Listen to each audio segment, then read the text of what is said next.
being specially able, how you are treating them, to market maker, to ethics. So we are covering a lot of aspects in this regard, and very interesting points. We talked about such a large company coming to almost bankruptcy, and what's the impact of that on different players.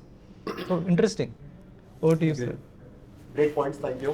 So my name is Karan Bakshi and I lead the talent acquisition at Cummins for India and Pacific region. And prior to that, I've worked with companies like Michelin and MasterCard. And it's a very interesting topic, very unique one. And I would like to take, first of all, Cummins is around 64 years old in India and it's a public listed organization. And worldwide, we are 105 years plus. And it's a very purpose-driven organization, right? And it thinks a lot about sustainability, planet initiatives, right? And luckily, in the previous organization where I worked, first organization where I could see, the profits are listed with the planet initiatives, the people, planet, and profit part. And similarly, what I'm really, experiencing that, we are very serious about the planet. So the 2030 goals what we have, or 2050 goals what we have, those are very important to us, right, in our growth journey. And I feel, right, as companies grow really, really big, they also grow up in their responsibility, right? And what's the purpose they really want to drive? Obviously, right, there cannot be any planet, right? You need good profits, right? You need to be a profitable company. Then you can think of a lot of other initiatives.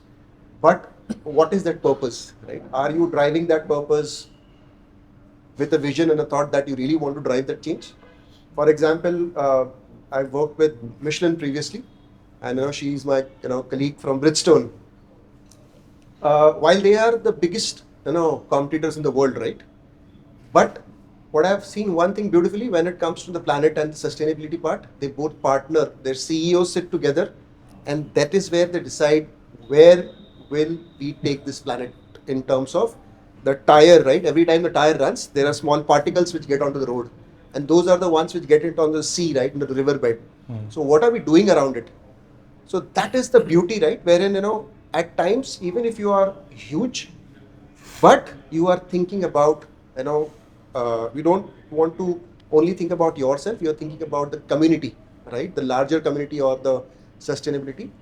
And as one of my friends mentioned about, when you are in a small organization, when you're in a really big organization, it's like, there can be too many matrix or hierarchies which make you a little slower if you want to get, let's say, a new product or a new ways of thinking. But that's where they maintain that quality.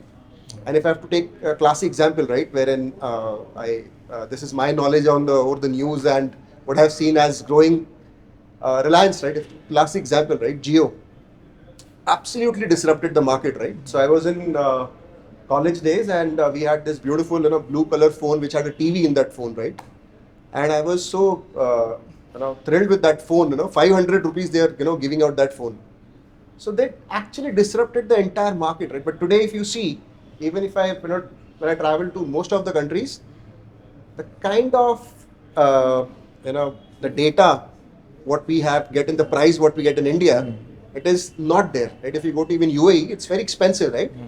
And that is where Jio made it possible, and they disrupted the entire market in a good way. And now they are coming in different domain sector, right?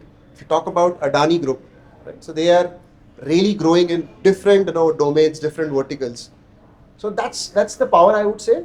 And similarly, they are also wanting to bring a lot of other startups right with them. And they're also wanting to make them grow. Like in our case, we also get into a lot of, in Cummins, we also get in a lot of, work with a lot of joint ventures, wherein we have, those, let's say Tata Cummins is a big joint venture for us, wherein 80% of Tata trucks have Cummins engines. They're manufactured in Jamshedpur. So there is a lot of community building, what you can do if you are really big. And you also have to really try making, the other small players, how you can make them a big one, right? So it's not only about profits, but it is also about the responsibility and the vision what you have for the world. Okay. Thank you, sir. Thank you. So interesting bit in terms of how you are responsible for taking care of your competitors also, like smaller competitors, and making sure that the business is thriving. So at one point of time, you can play the role of market disruptor, Other point, you can help basically others to keep on adding good value and services in that particular industry. It has to be a very healthy competition. Yeah.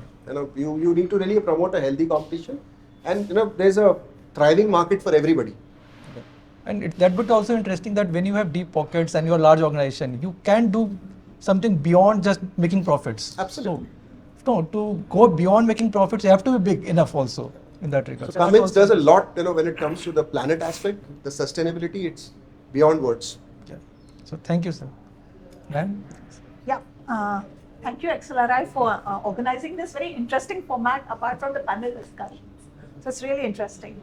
And just to introduce myself, I'm Jyotsna Sharma. I'm the CFO and CIO at Bridgestone, India. I have a career spanning 35 years across automobile industry. So hardcore automobile industry person from Pune.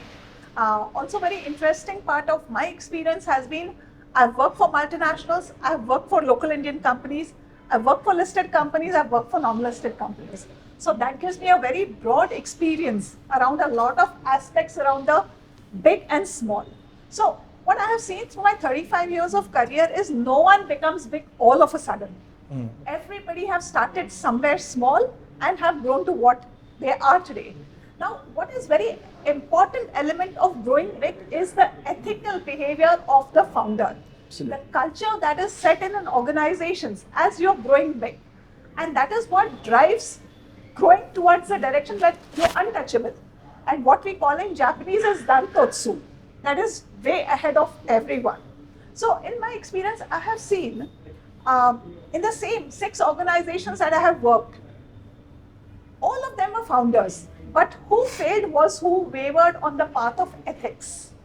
Who lost grounds was the one who tried to do something which was not normal in terms of following rules and regulations. So I believe there is space for everyone. And I'll give an example of a banyan tree. If you look at the banyan tree, you'll see a piece of land, a sole banyan tree growing from small to big. It has its roots grounded deep. It starts branching from top to grounding. And then you'll see no other sapling can grow around or below the banyan tree, but it gives shade to everybody else around or below it. Now, what does that imply? That there's so much of space for the other banyan trees to go and find their grounds. And same is about industry. I feel today, yes, we have rules, we have regulations. They could be hard on some people. Some have power of money or relationships to try to bend the rules, but that would not take them long run. Correct. Also, what is very important to understand today, the whole machinery, the way it works is rules, regulations, but eventually it is driven by people. At the same time, there are bodies, industry bodies. Let's say if I were to talk to automobile, we have ATMA, which is Automobiles Component Manufacturing Association. We have ATMA, which is Automotive Tire Manufacturing Association. Now, these are small and big people together who try to make rules which are more convenient for, in general, for everybody, for society, for manufacturers, for users. So, there is an automatic protection system that it doesn't happen that the rule will be changed for one person alone. It is taking everybody along, that good organization drive the machinery to make things right in general good and for survival. So in my view, I think it barely would happen that someone who is consistently not following rules, regulations or trying to bend them in wrong ways will survive for too long.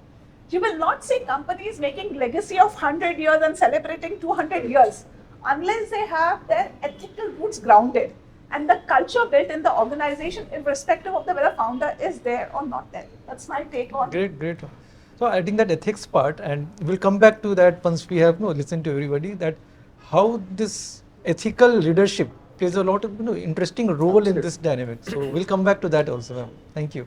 Yeah. So, Thank you for inviting me here. Just to introduce, I am Sanjay Agrawal. I head the finance function for TomTom India.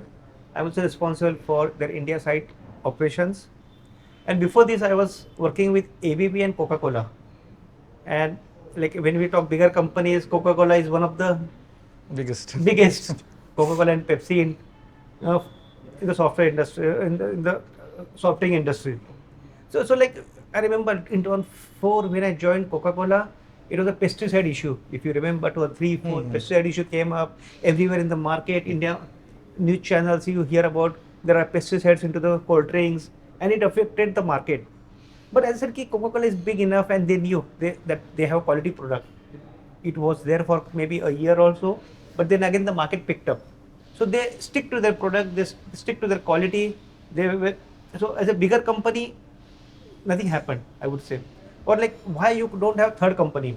There are many other companies, small companies, they do have their products, they come up with their products, but like it's a brand name which got created and they became such a big that other company, although the taste can be similar or can be better, but you can't beat them. Like it's a brand image which gets created, you have that much money to market your products. Now another topic which I would like to talk about, which my colleague just said, that big four firms and there is no incentive for them to present true and fair picture. So I have a different view here. So I would say that being big four, it's their duty to audit, and they can't say that they need incentive to do the audit. And nobody would dare to have a wrong view on any of the financial statements because your certification is at stake. So if you do the wrong, your certification is gone, which is your bread. That's why you earn your money. So I think you don't need incentive to do your basic activities. That's what I would say. So there did not be any incentive, but they have to perform from Big Four point of view. And when we say big companies, big things, what are the rules they really need to follow? I think one thing beyond companies also, if you think nowadays what is happening in the market, when I say market, it's worldwide, geopolitical situation. This one bigger country who just comes up with some tariff and then it affects everybody. You sit here, one time they increase the tariff, your markets are down, it affects all the other countries, another day they change it, it has another impact. So just because you are powerful, you are into that position, how you can change the whole environment, geopolitical situation. We have the live examples in front of us.